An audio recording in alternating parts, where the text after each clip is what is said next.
संस्कार हे प्रेमातूनच होतात. बरं तर तो शिक्षक, तो पालक आहे की नाही, आपल्या पाल्याशी रागात बोलतो, कधी मारतो, मारून प्रश्न सुटत नाही. संस्कार हे प्रेमातून. बराच होतो मग तो काय म्हणतो, तो शिक्षक, तो पालक, की तुम्ही त्याच्या भल्यासाठी त्याला मारलो, रागावलं. असं काही नाही. त्याला राग अनावर झाला, त्याचं सहन झालं नाही आणि त्यांनी रागावला किंवा तो मारला. हो, त्यात मी पण दोषी असेल, मी कधी रागवलो असेल, असं होत. क्षमता नाहीत, आपल्याला आपल्या क्षमता विकसित कराव्या लागतील. हो, आपण आपल्या गैरवर्तनाला सुद्धा तात्विक बैठक देण्यामध्ये भारतीय माणसं फार पुढे आहेत. मी कसा बरोबर आहे, मी कसा चुकलोच नाही. कुठंतरी आपल्या चुका मान्य करून आपल्या मुलांशी संवाद करावा लागेल. आत्ताच्या मुलांशी आपला संवाद नाही आहे.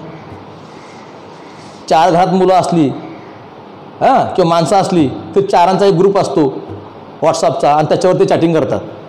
संध्याकाळी 7 वाजता येईल, बाहेर जेवायला जाणार आहे आणि घरी आल्यावर म्हणजे घर हे लॉजिंग बोर्डिंग झालं हो आमचं. राहण्यासाठी आणि झोपण्यासाठी फक्त यायचं. हो, खाण्यासाठी आणि झोपण्यासाठी. बरंच वेळ खाऊन बाहेरनंच येतात. ही काही चांगली संस्कृती नाही आहे, हे चांगलं लक्षण नाही आहे. मग आम्ही मुलांकडून काय अपेक्षा करणार, मुलांकडून काय अपेक्षा करणार हे समजून घ्या. त्याला तुम्ही वेळ दिला पाहिजे. मी हमेशा म्हणतो की तुम्हाला बापाचं बाप पण कळलं पाहिजे, आईचं आई पण कळलं पाहिजे, बहिणीचं बहीण पण, नात्यातलं एक नाते पण जे असतं ते कळलं पाहिजे. हो, ते जाणून घ्यायचं असतं. म्हणजे मी हमेशा माझं एक उदाहरण मी सांगतो की मी घरात आम सगळ्यात लहान, तर माझे फार लाड व्हायचे, आणि मी फार असं हट्टी होतो. हे जेवण नको, अमुक झालं तमुक झालं. मी जेव्हा विद्यापीठात गेलो शिकायला, पुणे विद्यापीठामध्ये दिवसभर तास चालू असायचे, जयकर ग्रंथालयात जायचो. रात्री रूमवर गेल्यावर मग कपडे धुवायचे गार पाण्यामध्ये. गार पाण्यात कपडे धुणे जेव्हा माझा प्रसंग आला तेव्हा मला कळलं की अरे माझी आई माझ्यासाठी अंधारात कपडे धुवायची, गार पाण्यात कपडे धुवायची. माझी बहीण माझे कपडे गार पाण्यात धुवायची, ती माझ्यासाठी धुवायची, माझ्या प्रेमाखातर धुवायची. तेव्हा मला माझ्या आईचं आई पण कळलं, तेव्हा मला माझ्या बहिणीचं बहीण पण कळलं. नंतर दूर गेल्यावर हे नंतर समजतं माणसाला, नंतर समजतं. अक्कल उशिरा येतं असू द्या. हे जे आहे ना, सहवासातून नाती घट्ट होतात, त्यागातून नाती घट्ट होतात. तो कुठंतरी आम्ही कमी पडतो, तो धागा कुठंतरी कमी पडतो. आज शहरामध्ये काय आहेत, अनाथ आश्रम वाढलेले आहेत, वृद्धाश्रम वाढलेली आहेत, बोर्डिंग वाढलेले आहेत. हे चांगलं लक्षण नाही. समाजाला कीड लागलेली आहे, कुटुंब व्यवस्था उद्ध्वस्त होत चाललेली आहे, समाज व्यवस्था उद्ध्वस्त होत चाललेली आहे. त्याचे धोतं काय, समाज व्यवस्था का उद्ध्वस्त होते, कुटुंब व्यवस्था का उद्ध्वस्त होते, ही मला माहिती आहे. याचे कारणं मी शोधलेली आहेत, परंतु आम्ही पर्याय शोधले नाही आहेत. ते पर्याय शोधायची आज गरज आहे, पर्याय शोधायची आज गरज आहे. आजचा तरुण मी पाहतोय ना, भांबवलेला आहे. त्याला कारणंसुद्धा हे आजचं हे विज्ञान युग आहे. म्हणजे एका वर्गामध्ये फार चांगली देशभक्तीपर कविता शिकवलेली आहे, तो मुलगा प्रभावित झालेला आहे, त्याचं मन भरून आलेलं आहे. पण रस्त्यावर गेलं तर दृश्य वेगळंच आहे. पिक्चर पाहिला, नाटक पाहिलं, गाणं ऐकलं, तो त्यामध्ये घुसतोय लगेच. तो जो प्रभाव आहे तो जास्त काळ राहतच नाही. हो, एक आईचं चांगलं गाणं पाहिलं व्हॉट्सअपला, एक देशभक्तीपर पाहिलं आणि एक चांगला चंगळवादी गाणं पाहिलं, संपलं. त्याचा प्रभाव जास्त राहत नाहीये.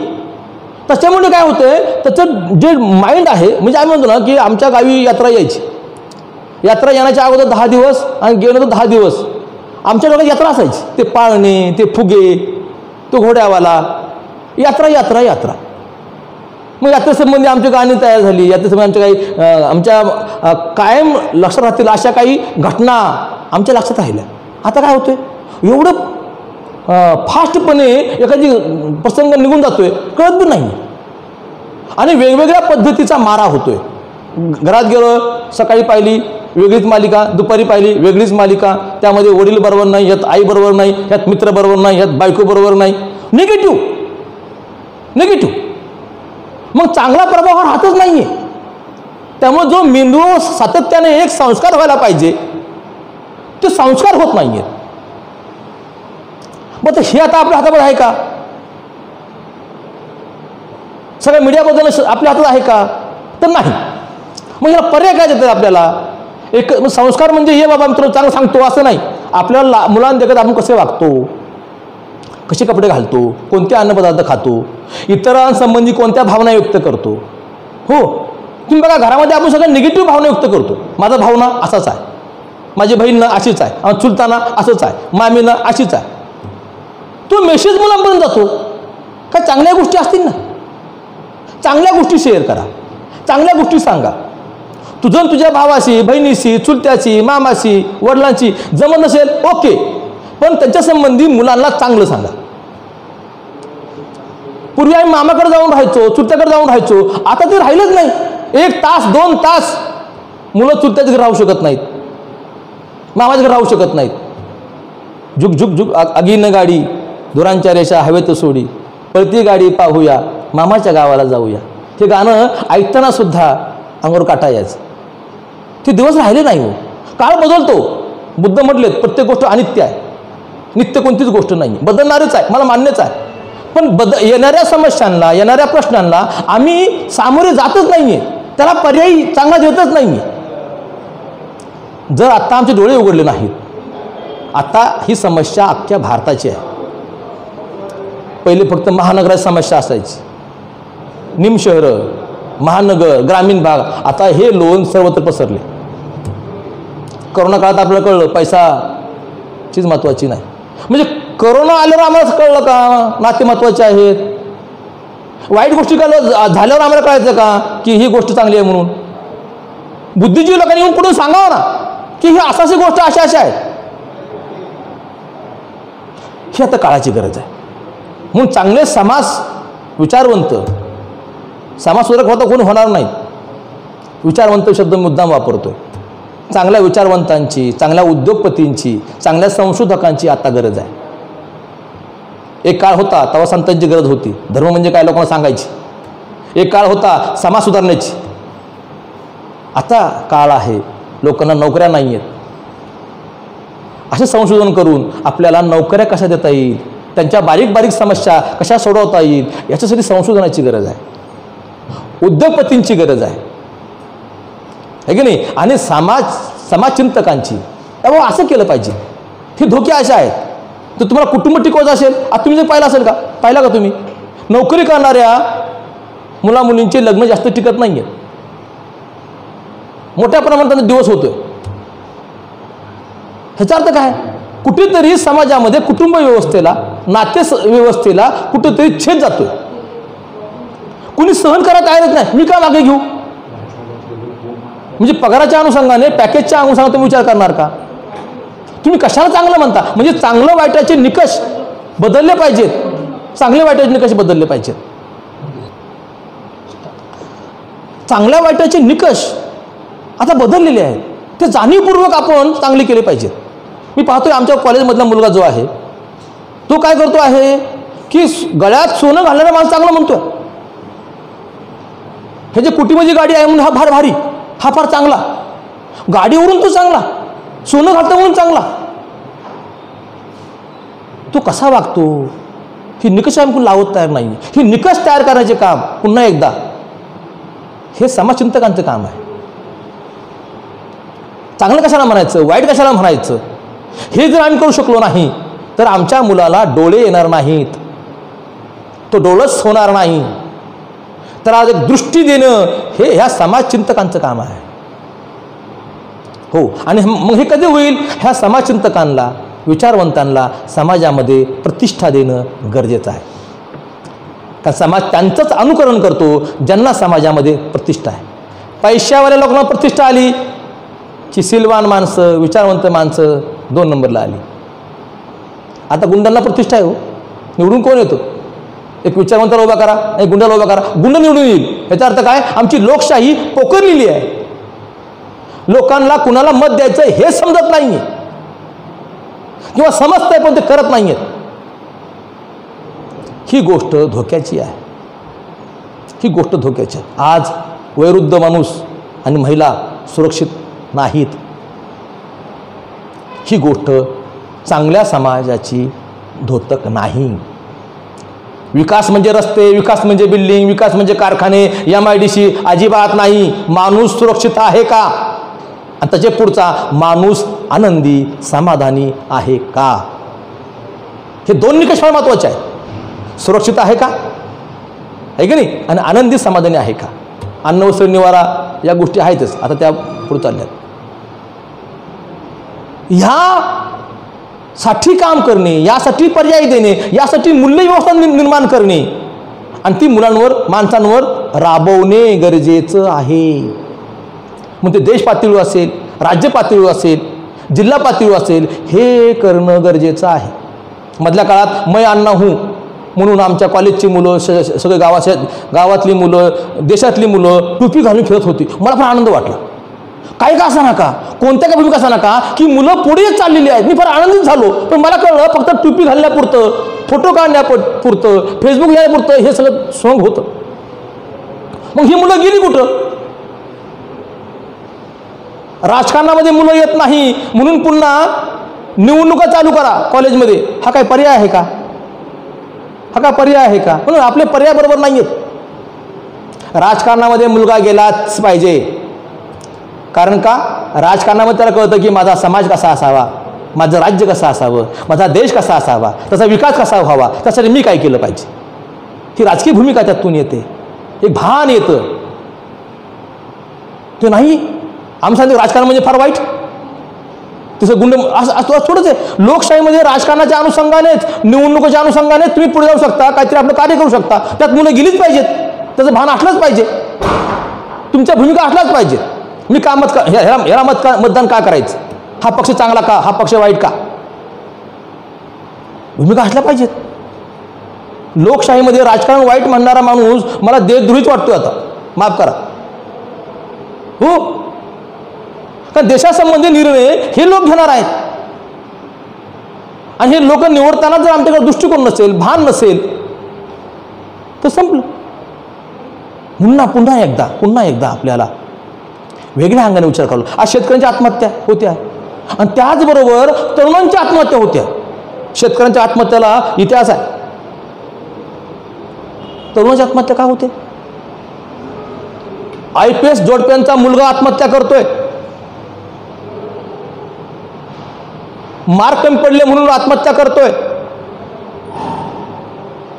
शिक्षक ओरडले, आई ओरडली, वडील ओरडले, रागावले, आत्महत्या करतोय. ही काय कारण आहेत. सहनशक्तीच नाही त्यांच्याकडे काय सहन करण्याची. ही धोक्याची घंटा आहे. निराशा पसरलेली आहे. शिकलो सवरलो पण जॉब नाहीये. ज्या ठिकाणी जॉब करतोय त्या ठिकाणी चांगलं वागणूक मिळत नाहीये. काय मोठं पॅकेज पाहिजे, पॅकेज कमी आहे, पण जगून काय फायदा. माझ्या काय मित्राचा केमिकल इंजिनिअरिंग असला मुलगाने आत्महत्या केली. एकुलता एक मुलगा, लाडाचा मुलगा. त्याचे कधी शब्द खाली पडू दिला नाही आईवडिलांनी. वाटेल ते, मागेल ते त्याला दिलं आणि त्यांनी शेवटी आत्महत्या केली. अरे काय, त्याचे आईवडील त्यातनं अजून सावरले नाहीत. मी तो मुलगा आपल्या आईवडिलांचा विचार करणार का नाही, की स्वतःच्या करिअरचा विचार करणार. मला शिक्षक ओरडले, शिक्षकाने मला मार्क कमी दिले, पडले असतील मार्क. कोणतीच एक गोष्ट म्हणजे जीवन नाही. मी आमच्या मुलांना सांगतो, हे सगळं साधन आहे. शिक्षण, पैसा, नातेसंबंध हे तुम्हाला जीवन जगण्यासाठी हे सगळे साधनं आहेत. कोणतीच एक गोष्ट म्हणजे जीवन नाही. नोकरी नाही मिळाली म्हणजे जीवन करतो, एखादी मुलगी नाही मिळाली, मुलगा नाही मिळाला म्हणजे आत्महत्या करतो. मूर्ख मला लक्ष नाही.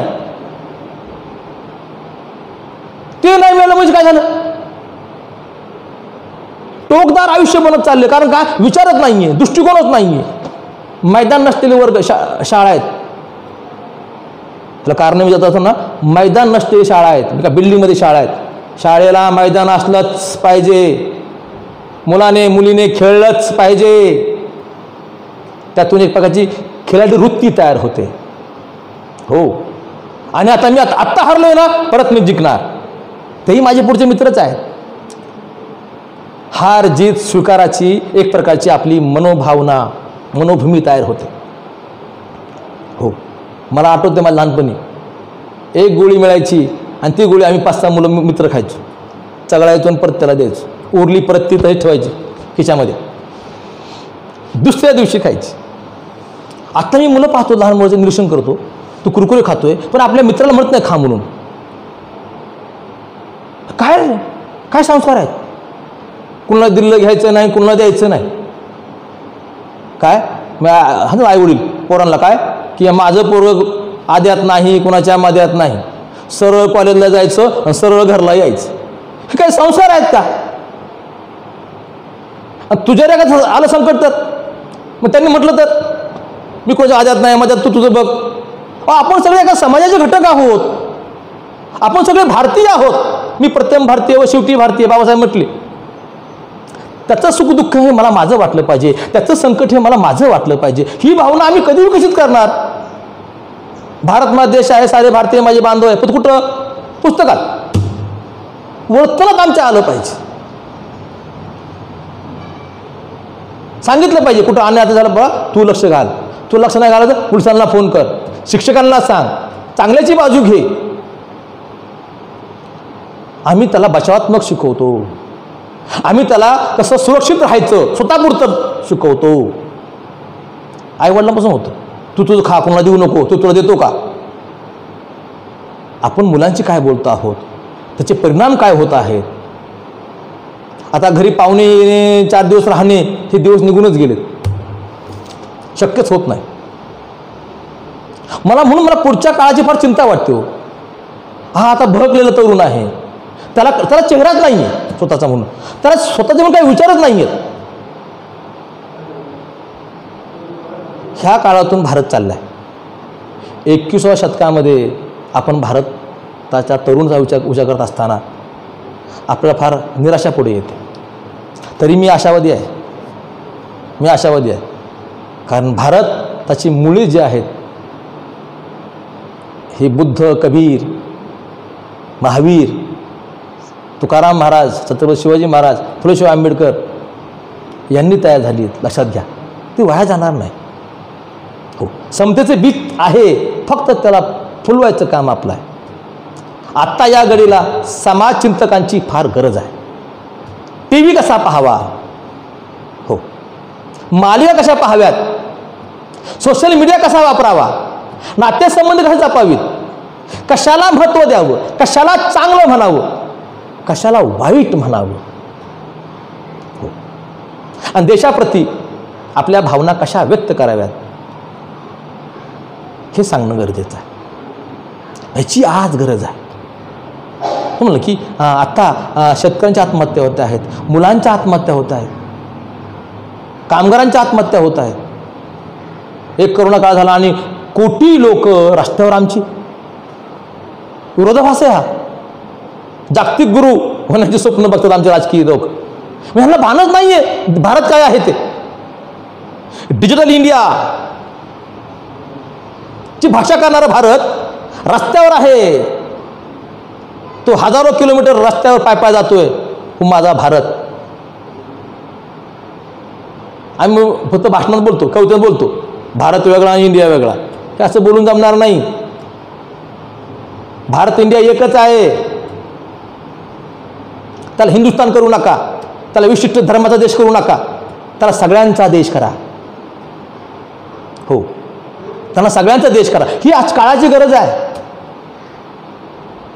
बाबासाहेब आंबेडकर म्हणायचे की एका नावेला जर छिद्र असेल तर आज ना उद्या, उद्या ना परवा ती नाव डुबणारच. एका राज्याचा तो प्रश्न असेल, एका समूहाचा प्रश्न असेल तर तो सगळ्यांचा प्रश्न आहे. तो जर प्रश्न चिघळला तर राज्याचा विकास होणार नाही, देशाचा विकास होणार नाही. लक्षात घ्या. बिहारचा विकास झाला नाही, शैक्षणिक विकास झाला नाही, औद्योगिक विकास झाला नाही. परिणाम काय झाला? UP बिहारची माणसं सगळ्या भारतामध्ये पसरली. मग हे लोक म्हणले ह्यांच्यामुळे आम्ही काय झालो, बेरोजगार झालो. ह्याचं भांडवल करून काही पक्ष पुढं आली. पण ह्या पर्याय काय दिला? आम्ही पर्याय दिलाच नाही. पर्याय काय? आमच्या माणसांना नोकऱ्या घ्या, त्यांना घेऊ नका. हा पर्याय होऊ शकतो? उलट हा भारत तोडण्याचाच एक काय आहे मार्ग आहे. या अंगण काही पक्ष कसं काय भारतामध्ये उभं राहू शकतो? कारण का तुमचं नागरिकत्व काही महाराष्ट्रीयन नाहीये, भारतीय आहे. अमेरिकेत दुहेरी काय असतं, नागरिकत्व असतं त्या राज्याचं पण देशाचं पण. तिथे एकेरीचं आहे. कोणीही महाराष्ट्रीयन नाही आहे, कोणीही बिहारी नाही आहे, सगळे भारतीय आहेत. कुणी कुठं जाऊ शकतो, कोणी राहू शकतो. आम्ही संविधानामध्ये असलेले समता मूल्य, ऐक्याचे मूल्य लोकांपर्यंत पोहोचवलेच नाहीत. दोष विचारवंतांचा आहे, आमच्यासारख्या शिक्षकांचा आहे आणि पालकांचा पण आहे. हे पोचलं पाहिजे, हे गेलं पाहिजे. एक एक गोष्ट कशी असते.